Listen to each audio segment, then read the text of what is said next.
Well, it's official. This is the fastest GTX 970 I've ever seen. Alright, it's the Zotac GeForce GTX 970 AMP Extreme Core Edition.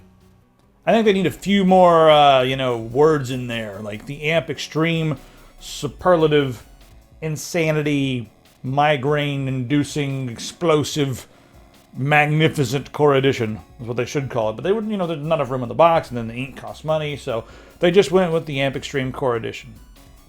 And that's all they could. That's all. They've kind of gone back to the core and overclocked the core at the same time. You get what they've done there. Kept it simple, but overclocked it, and then relied upon their triple fan Ice Storm with carbon exo armor.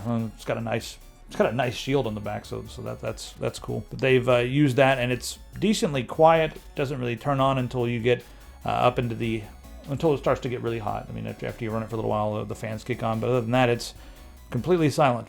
Anyway, let's talk about the specs and the speed. It's got a decent overclock on it, 1228, and then the boost is 1380, and it is extremely easy to push this thing beyond 1500 megahertz.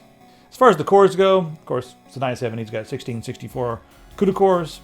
Memory clock on this one is all the way up at 7200, and we have 3.5 gigabytes. 4 gigabytes of GDDR5 256-bit bus. And yeah, this one suffers from the same thing as all the rest. 3.5 gigabytes are completely nice and fast.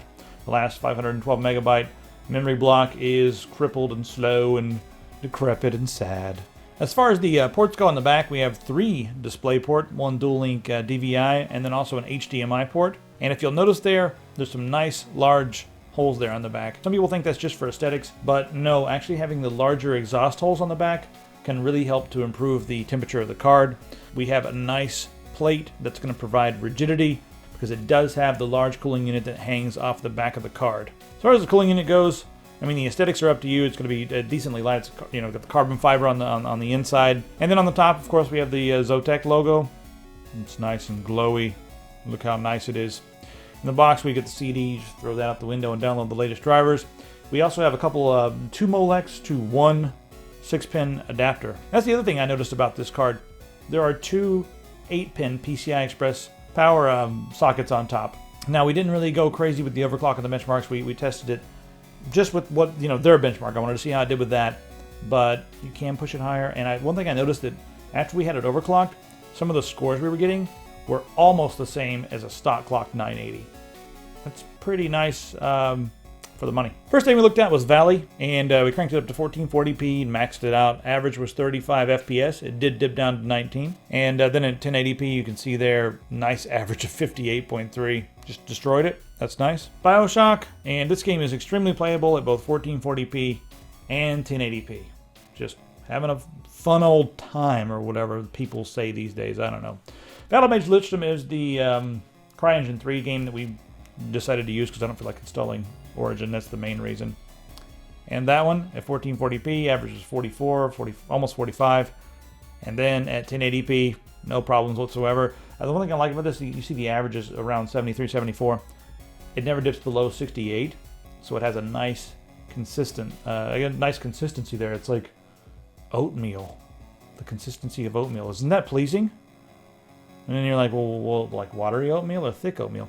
Like nice medium gruel oatmeal. Like falls off the spoon.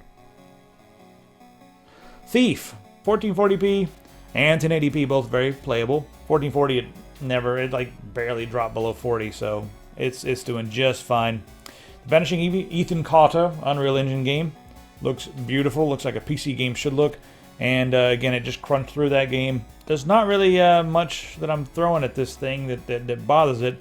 Trine 2, surprisingly, is one of the most difficult games to run other than Valley when you crank the settings all the way up, like we did here at 1440p. But even then, it's it's 47.2 and 43 on the low end, and 78 average on the 1080p benchmark. So nothing wrong with these benchmarks at all. Is there anything I would change about this card? Well, it is physically a long card. The dimensions of this card, 11.79 inches, that is, and 4.38 inches. So there you go. And it's a dual slot card as well. So there you have it. As far as the dimensions go, it's under 12 inches, which is going to be good for most people out there, I think. Another thing to note about this, the maximum power consumption is usually around 150 watts. Very low for the amount of performance that you get with this. Alright, so yeah, this is the fastest 970 that I've seen, so they're a really, really good job. I think a lot of it's, you know, the cooling unit they have on there. And you guys can just open up Firestorm, that's their program, overclock the hell out of it if you want to. It's up to you guys. I would probably overclock this by about 100 to 110 megahertz. It can handle it. Trust me, this thing can handle it. The cooling unit on there will be just fine. It's not going to get too hot. And everybody will be happy and you'll be playing your games. It won't even be that loud. This one, they really did a much better job than they did with just the Extreme Edition. The Core Edition puts them back on track. There was some mixed reviews with just the standard Extreme Edition. I haven't played with one of those, so I can't really speak to it. But so yeah, I do recommend the Core Edition if you're going to get a GTX 970. If you're going to get something else, well, whatever, get something else. All right, click on stuff over here. Be sure to subscribe to this channel. This is the hardware channel. And I'll probably be using this thing in a build pretty soon because the amount of performance you get for the money is very nice. See you guys next time.